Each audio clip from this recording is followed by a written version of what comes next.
Hey, welcome to POSTSCRIPT from DNR Media, the podcast channel from the Daily News Record. In this one, we talk to DNR staffers, reporters, or photographers, or somebody who's worked on something interesting lately, kind of discuss the reporting process, what they do in their jobs, and go a little bit in depth on a recent story.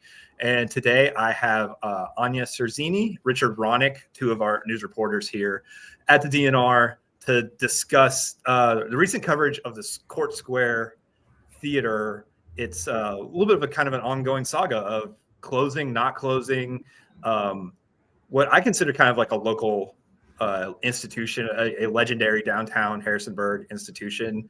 So I thought it was a pretty important story, and just kind of paying attention to how the newsroom jumped into action as we had news about it here in the past few weeks. I thought I'd bring on both of you who have written about it recently.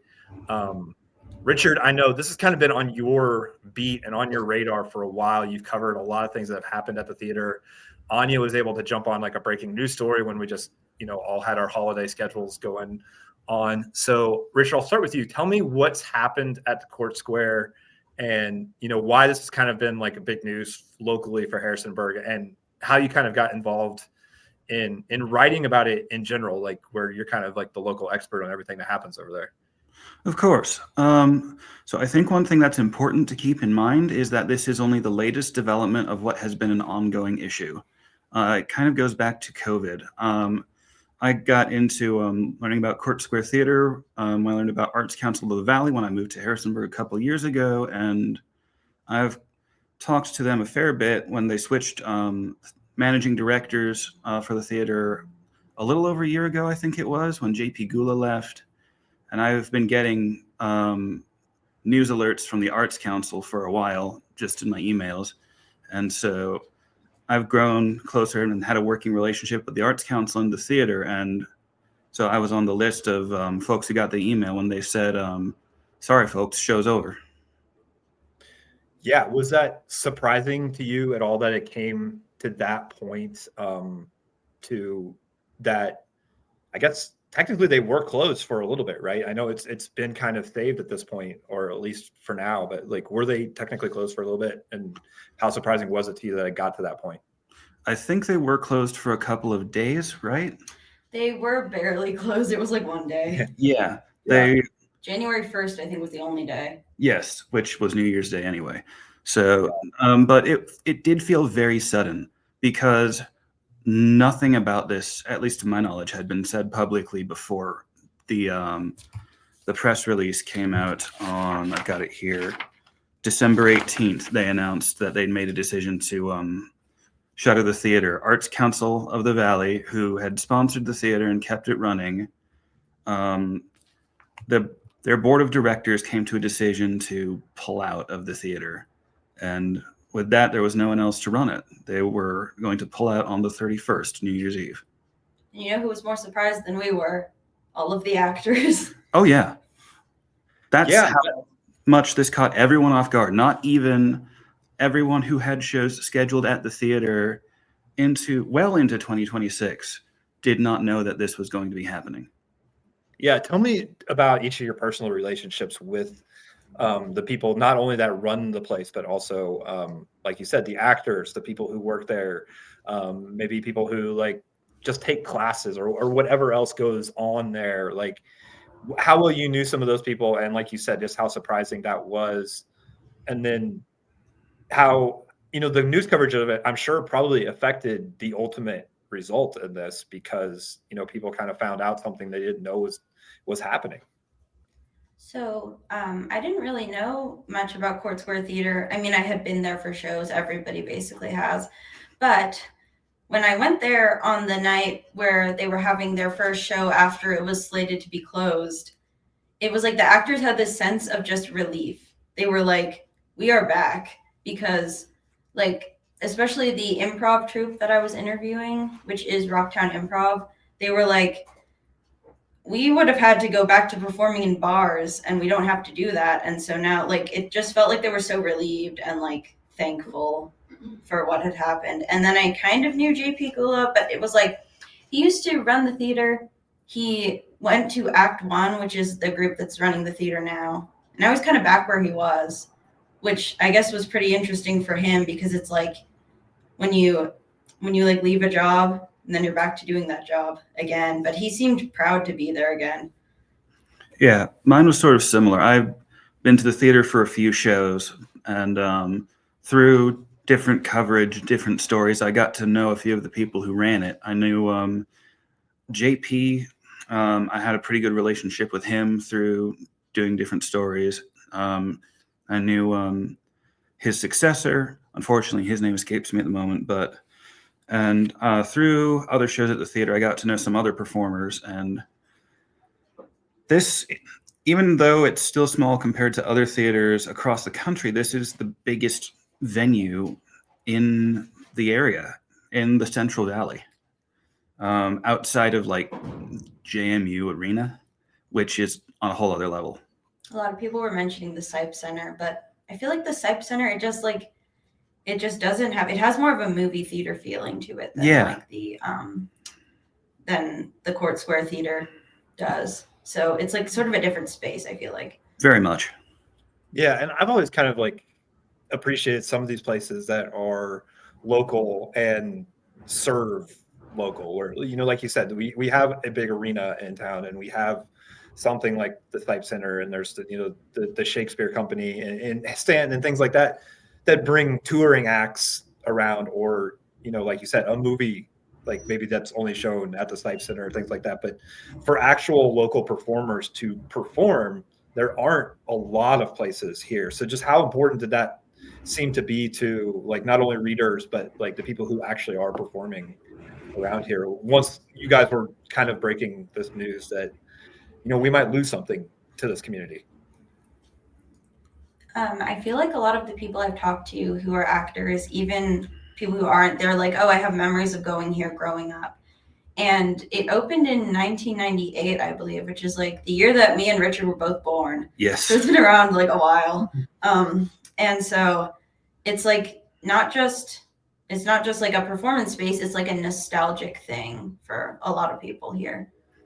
Yeah, there's definitely an element of that. And also it's making sure that the performing arts have a pride of place, you know.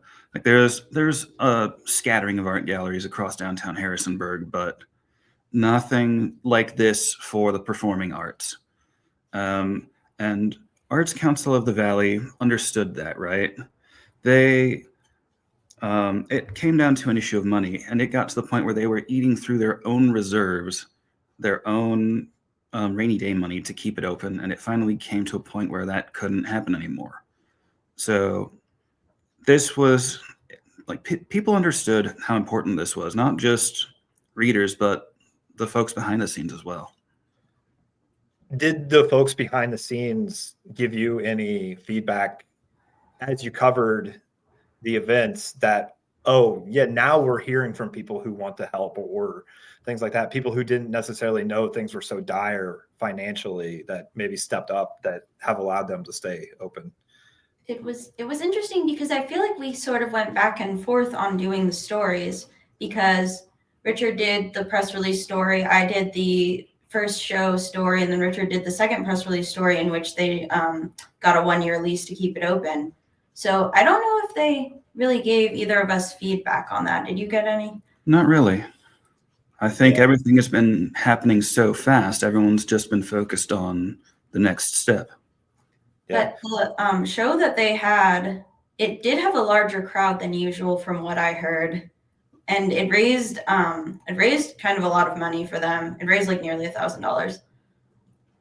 Yeah, it's always like interesting sometimes, like you almost have to bottom out before people realize what's needed to keep some of these things that we appreciate locally viable in a community like this. It's sort of like a mid-size area where we do have a lot of, you know, we have access to a lot of things, I think partially because it is a college town and things like that when it comes to the arts and things that a city this size might not normally have, but maybe people don't realize what it takes to keep those going. Is that something you kind of picked up on as you've covered Court Square, not just through these recent events, but just generally speaking, as you cover like the local scene?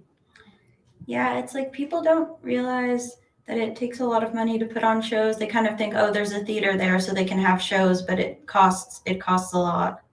Yeah, I experienced the same thing. Very much, I almost like it's taken for granted. I think that might be fair to say. Definitely, folks who come to the shows, or maybe they'll come to one show once a month, if that, they definitely don't realize the amount of resources it takes to keep everything running smoothly. Yeah.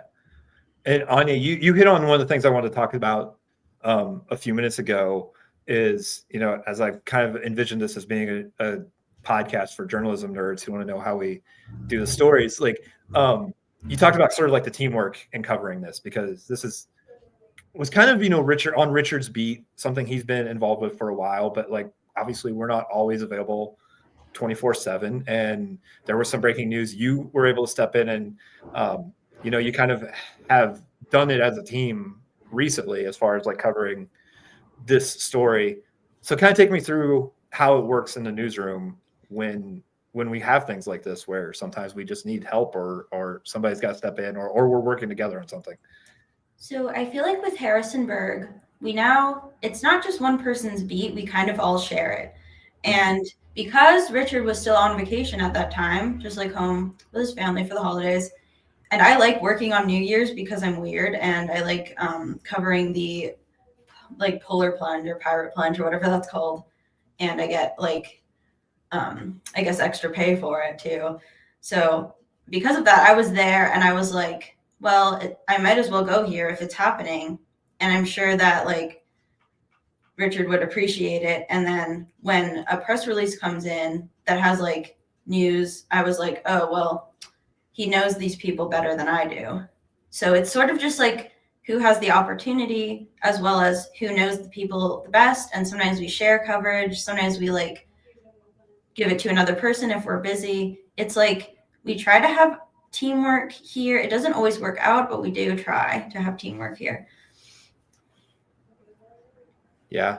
Well, I'll let you guys kind of wrap it up by telling me where things are heading. Like, is the story done, or is there more concerns of things happening? What should people kind of be looking out for as we move forward with coverage of, like what I said is, I feel like maybe like underappreciated of like how big of a story this is to Harrisonburg and especially like the downtown area.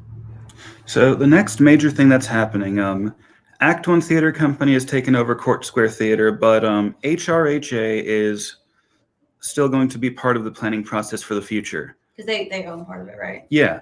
So Act One only has it for a year.